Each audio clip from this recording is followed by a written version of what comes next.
What is up, guys? Welcome back to another video. And today, sorry for being out for so long. I just had no ideas, wasn't feeling myself, but I'm back in the mood. Thank you guys for 30 subscribers. Bro, I gained 3 subscribers without even posting. So, thank you for that. But let's get into this video.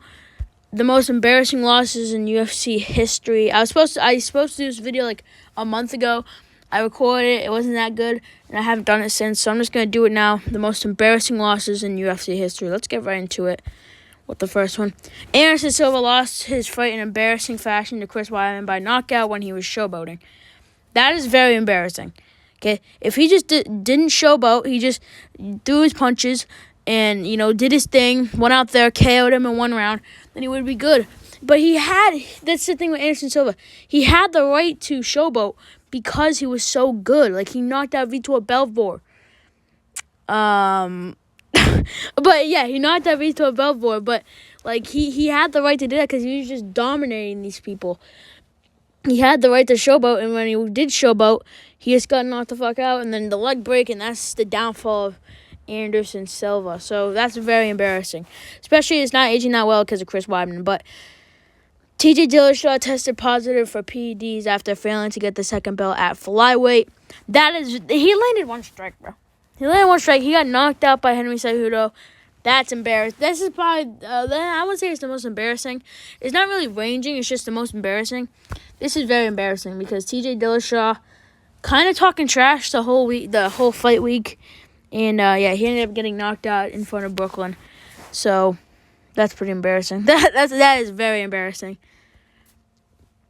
Max Holloway teaching Brian Ortega how to punch was the most embarrassing thing I've ever seen. Yeah, that was so embarrassing. I wrote this, by the way, but this was my first ever main event. I will tell you the story. I saw my dad in my house or my grandma's house to watch and a little barbecue. Before the end of the summer. I mean, it was the end of the summer. Don't get me wrong. It was like October. But we did like a little barbecue. And then I saw my dad was watching I think it was Tony Ferguson versus Anthony Pettis. And I was like, I was in the WWE. And I was like, Dad, what's this? And he's like, UFC. And then I think I watched it. I sat down eating my ribs. And I saw Khabib submit Conor. And I was like, wow, I like this. UFC 230, my dad was like, you can't get it, but because it's too violent for you. It's too electric, or whatever the hell he said. And he eventually gave in, and that's why Max Holloway is my favorite fighter of all time, because that was my first ever main event I've ever watched and I've ever heard and all that.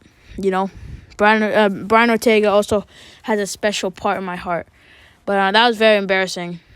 Yeah. The whole, this is the next one, Ronda Rousey, Amanda Nunes. The whole fight week, it was all about Ronda. She's back, promo can prove it, refused to do any media, then smashed by Amanda Nunes, and refused to do post-fight media as well. Yeah, this was, anytime someone brings this up, Ronda Rousey gets mad. And I mean, Jesus Christ, she got popped in the head so many times. I mean, no head movement at all. Ronda should have taken her down. Like, she's literally Brock. Like the WWE stars, all they can do is wrestle because it is wrestling. All they can do is wrestling, and I don't understand why they didn't wrestle. Like, Brock Lesnar should have wrestled against Cain Velasquez. Ronda Rousey should have wrestled against Amanda Nunes because I think she probably had a chance to win if she wrestled against Amanda Nunes. So, yeah. And it was just all about Ronda. I think this is the last one. Like I said, Khabib Nurmagomedov. Conor, the whole fight week lead up to this fight, disrespecting Khabib's dad, religion, and attacked him on a bus. I mean, that's fucking crazy. When akin to the fight, Khabib destroyed Conor face to face. Destroyed Conor's face while saying, "Let's talk now." Also got submitted in the 4th round. I mean, do I even need to explain this? Conor McGregor, he's embarrassing. He's just embarrassing in general. Right now, when Khabib broke him. Khabib broke him mentally, physically. I mean, they still aren't, like on Twitter every single day, bro. He's pulling a Kanye West style rant on Twitter every single day.